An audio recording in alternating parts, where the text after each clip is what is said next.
Welcome to the deep dive. Today, we're really getting into something I think hits home for a lot of us: finding focus. Achieving that real mental clarity in a world that's just constantly buzzing with distractions. Our guide for this is a really interesting book, Powerful Focus, a 7-day plan to develop mental clarity and build strong focus by Thibaut Meurisse. And our mission really is to pull out the practical stuff, the actionable steps. So if you feel like your mind's kind of bouncing around or you just can't stick with one thing, yeah, this deep dive is definitely for you. We want to unpack the how and, just as importantly, the why behind getting what the author calls laser sharp focus, and apparently in just 7 days. It's a bold claim, but the core idea is powerful. The book argues that focus isn't just, a helpful skill. It calls it one of the most valuable assets you'll ever develop. Makes sense, right? Right. It often separates an average person and a highly successful one. So we're going to explore how you can shift, how you can stop being like a slave of distractions and actually become the master of your own focus. And the structure is this 7-day plan. It seems pretty logical. Split into two big parts. First, gaining clarity, knowing where you're going. And second, eliminating distractions, clearing the path. Each day has these practical exercises. Builds on the last one. Okay, let's dive in and unpack this. So the book kicks off with a pretty big statement. It says, the number one reason we're so busy and restless is that we lack clarity. Mm, It's not about willpower necessarily, but knowing where to point that willpower. exactly. This first chunk of the plan, days 1 through 4, it's all about getting that foundation right. It's about understanding what you want and why, what exactly you need to do, and how to achieve your goals with maximum effectiveness. Hmm. Nailing down the why, the what, and the how before you even think about buckling down. Right. And day one starts right there, identifying what you really want. The idea is clarity is power. Makes sense. And the flip side, vague goals promote vague results. So this day involves answering 15 questions, quite a few, broken down into 3 categories. Seems like it requires some real thought, not just quick answers. Definitely. The first category is about eliciting desire. And the questions are designed to really make you look inward, like the first one. What do you really, really want? It pushes you to think big, brainstorm those crazy goals and pick the top 2 or 3. And what I found interesting was if you were to wake up tomorrow completely alone, what would you do differently? That sort of strips away all the external pressures, family, friends, society. What would you actually pursue? Then there's, if you were guaranteed to succeed, where would you want to be in 3 years? Mentally, physically, spiritually, financially. Removes those mental blocks. And what would your ideal day consist of? Like really mapping it out, morning to night, what you eat, who you see, it gets specific. It's not just navel gazing, though, is it? The point is action. Define these things, and suddenly you know what you need to focus on every day. It gives you direction. Exactly. Then the second category, finding strengths and unique abilities. The book really hammers this home. If you want extraordinary results, you have to play to your strengths. Otherwise, you're just kind of miserable and mediocre at things. So key questions here, like, what do you find so easy that you genuinely wonder why others struggle? Could be anything, explaining things, leading, listening, things that feel so natural to you, you might not even value them, but they're your gifts. And what do people around you say you're great at? That external feedback is gold. The book even suggests, like, messaging friends or colleagues to ask. The author himself mentions people telling him he had a gift for synthesizing information into pure crystal clarity, and he decided to focus on this gift and hone my skills. That became his path. That's really interesting. Makes you think, doesn't it? What about you, listening? What are those things people point out in you? Your unique gifts. And the third category for day one is uncovering passion, what genuinely excites you. Some cool questions here, too, like, what did you enjoy doing when you were a kid?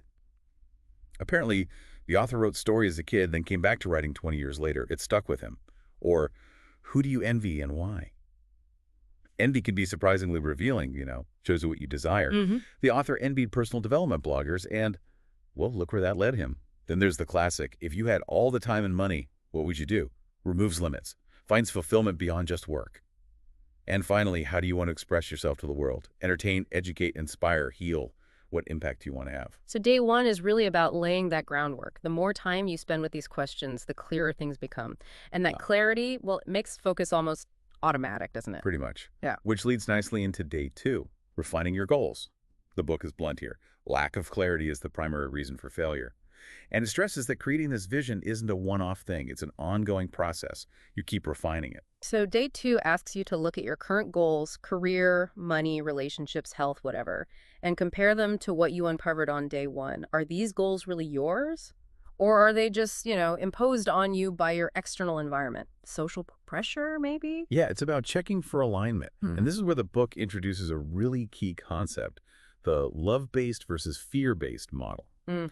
Love-based goals are about giving abundance, expressing yourself, Mm. contributing, like working on something you enjoy with the intent of helping other people. That's love-based. Fear-based goals, they're about getting, scarcity, seeking validation, like pursuing a goal in order to impress other people. That's fear talking. Wow, that's a powerful lens to look through. We probably all flip between them, right? But the goal is to consciously try and refocus on love-based behavior. It Yeah. makes you ask, are my current goals really mine? Do they let me express myself fully? Or am I just trying to win approval? That's quite a challenge. It really is. Yeah. And day 2 finishes by pushing you to find goals that would make you proud regardless of whether anyone else ever knew.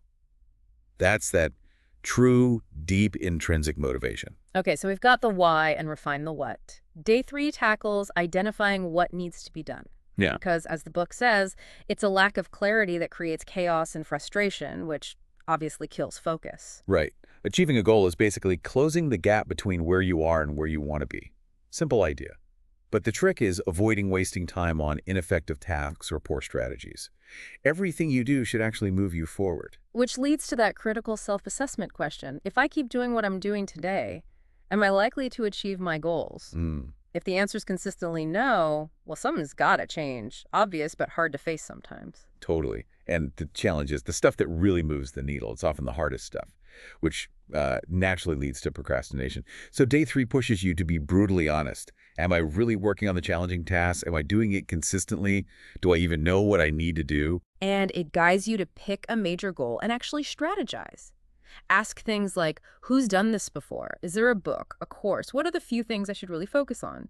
Yeah. It's about getting smart, finding leverage, not just working harder blindly. Precisely. And that brings us to day 4. Understanding how it needs to be done. This is crucial. The book argues many people fail, not because they aren't working hard, but because their strategy is just inaccurate, unclear, or plain wrong. So the solution is developing an accurate model of reality, making the right assumptions about what actually works. It's less about effort, more about direction. But wait, this sounds like where it gets really interesting. What are the core ideas here? Well, the first big one is the 80-20 principle. You've probably heard of it, the Pareto principle. Basically, 20% of your actions will generate 80% of your results. It's not exact science, but the idea is key. Identify and double down on those high-impact tasks. The author uses his writing example again. Focus on writing books, using Amazon ads, building his email list. That's his 20%. He avoids trying to do, everything, every social platform, every marketing trick. There's a great quote from Seth Godin in the book. A woodpecker can tap 20 times on 1,000 trees and get nowhere but stay busy. Or he can tap 20,000 times on one tree and get dinner. Ooh, yeah, that hits hard if you feel like that busy woodpecker. So if you're feeling overwhelmed, jumping around, not seeing results, maybe you're ignoring the 80-20. It's about doing less, but the right less. Exactly. The next point is understanding strategy versus tactic. A strategy is the overall plan, right? Yeah. A carefully crafted set of tactics leading to a goal. A tactic is just one specific action within that plan. You shouldn't just grab tactics randomly. That sounds like a common trap. Just trying random tactics like, oh, Instagram's hot, let's try that, without a real strategy behind it, like hoping for a magic pill. Right. The book contrasts that with an author who has a clear strategy. Maybe focusing ads on book 1 in a series to build readers, relentlessly optimizing just those ads because it fits the plan. Very different approach. Then there's the idea of sticking to one business model at a time or one core strategy. Trying to juggle multiple models just scatters your energy. The author chose make money from books via Amazon. Simple. If he decided to use books to sell courses, his daily actions, his focus would be totally different. The advice is master one thing first, then maybe add more, especially if you're solo. Another really important one, get rid of feel-good activities. This isn't about slacking off. It's about the difference between working hard, just being busy, and doing hard work, tackling the tough, important stuff. Feel-good activities give you the illusion you're making progress, but you aren't really. It's like hidden procrastination. Like tweaking your logo for hours instead of making sales calls, or endlessly organizing files. Exactly. Contrast that with real hard work, cold calling, actually writing the book, improving the product, things that directly impact results. The book kind of calls you out here, saying sometimes you're just too afraid of doing it, so you distract yourself.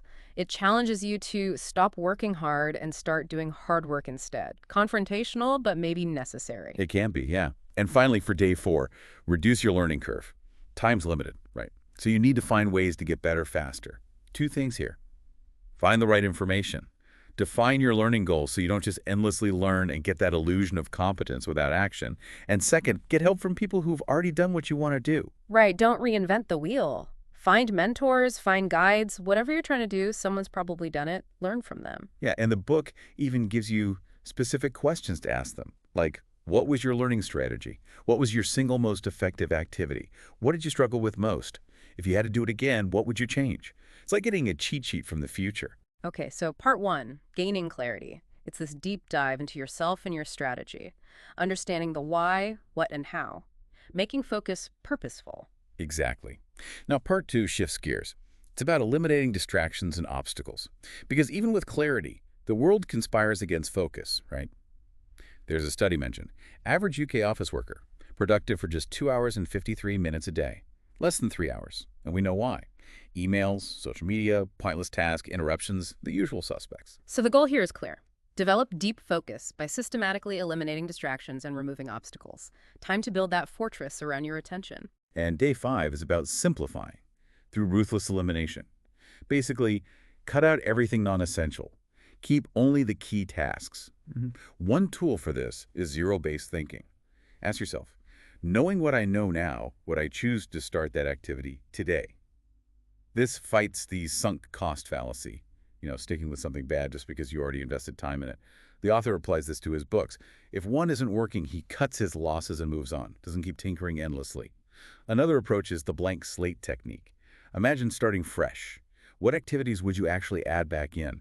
Only the vital ones. Like getting a new computer, right? You don't just dump everything back on, you install only what you truly need. Clean slate. Exactly.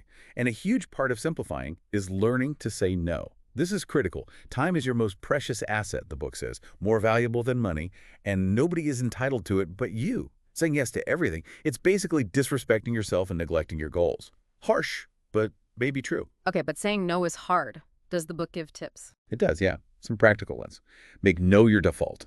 Know your values and communicate them. Sorry, I reserve evenings for family. Hard to argue with that. Practice saying no without apologizing. Maybe even role play it. When declining, you can acknowledge the request, give a specific reason maybe, or offer an alternative if you want. And crucially, be hard to reach. Don't be available 24/7. The author says he never answer my phone unless I know the number, especially during focus time. He wraps it up saying, the most successful people say no to almost everything. Radical. Wow, okay, so you've simplified, said no. What's next for minimizing distractions? Well, the book splits distractions into 2 types. Internal distractions that mind chatter, worry, excuses, and external distractions, notifications, noise, people. For internal stuff, it recommends a solid daily morning routine. Something calming, low stimulation, not grabbing your phone first thing, maybe deep breathing, meditation, train the mind. For external distractions, it's more straightforward. Block time, turn off notifications, use headphones, tell people you need focus time, whatever works for you. Get rid of external distractions at all costs. Moving to day 6, this is about reducing useless input, avoiding information overload. There's a quote, the art of being wise is the art of knowing what to overlook. Feeling overwhelmed, probably consuming too much unnecessary information. Yeah, I can see that. You dig too deep, get lost in details, lose confidence because you see how much you don't know. Or you find conflicting advice and just freeze up. Analysis paralysis. Exactly. Information overload is consuming more information than you need. So, first step, determine exactly what you're learning and why. This avoids that illusion of competence, feeling smart but not actually doing anything. Learn just enough to take the next step. The author's research method is a good example. Outline first. Research is needed for specific points, with a deadline, not just endless reading. The next big idea here is to reverse your learning to action ratio. Most people. Way too much input, not enough output. Constant consumption. So the challenge is act more and study less. That sounds almost wrong, doesn't it? But I get the point. It's provocative. The book even suggests a radical experiment. Stop learning for 30 days. Seriously. No new books, no new courses. Just act on what you already know for a month. Force yourself out of consumption mode. Whoa, that's intense, but maybe effective for breaking that cycle. The benefits, the book claims, are more clarity from doing, faster learning from feedback, getting more done, and just feeling better because you're making progress. Okay, finally, day 7, eliminating friction and energy waste. We're almost there. There's a quote. Clutter is anything that stands between you and the life you want to be living. Often, we feel resistance, even when we know what to do. Right, so eliminating friction is about making the good stuff easy and the bad stuff hard. Like the cake example, cake on the desk, easy to eat. Cake at the supermarket, much harder. Apply that to work. Exactly. Make desired tasks easier. Maybe set up your writing environment perfectly the night before. Make the file easy to open. Work somewhere quiet. Make distractions harder. Turn off the Wi-Fi router. Put the phone in another room, on airplane mode. Use a timer for focus blocks. And daily rituals come back here too. Conditioning your mind makes starting easier. The author's pre-writing ritual. Water, vitamins, music, timer. It signals focus time. And beyond friction, there's eliminating energy waste. Mental energy. Right. Yeah, the mind looks for excuses. Do it later. I'm not ready. Yeah. The antidote. Effective daily planning. Plan your day. Know your priorities before you start. Then you're less likely to drift or get bogged down deciding what to do next. Avoid deciding on the spot. Avoid those make-work tasks just to feel busy. The book says the simple act of writing down your key tasks each morning will do more than almost anything else. Seems so basic, but powerful. It really is foundational. And look, day 7 acknowledges resistance will still pop up. You won't be perfect. Right. But with these tools, you know how to return to work whenever you need it. You build that resilience. Wow. Okay, we have really covered a lot of ground. Feels like a complete system. Bringing it all together, your ability to focus, it really is like a superpower in today's world. We've gone from gaining that deep clarity, the why, what, how, to systematically clearing away the clutter and distractions. And the potential payoff is huge. When you focus more deeply and more consistently, the book promises, your productivity will explode. You'll accomplish far more than you could ever have imagined. It's about leverage. And it's not about being a robot, right? Perfection isn't the goal. Just being a little more focused than most of your peers can create a major difference over time. It compounds. Absolutely. So to achieve those bigger goals, it starts here with that actionable clarity from part 1 and that consistent elimination from part 2. So the final thought for you listening is, what's one thing, just one specific step from all this that you'll implement, maybe even today, to start becoming one of the most focused people you know?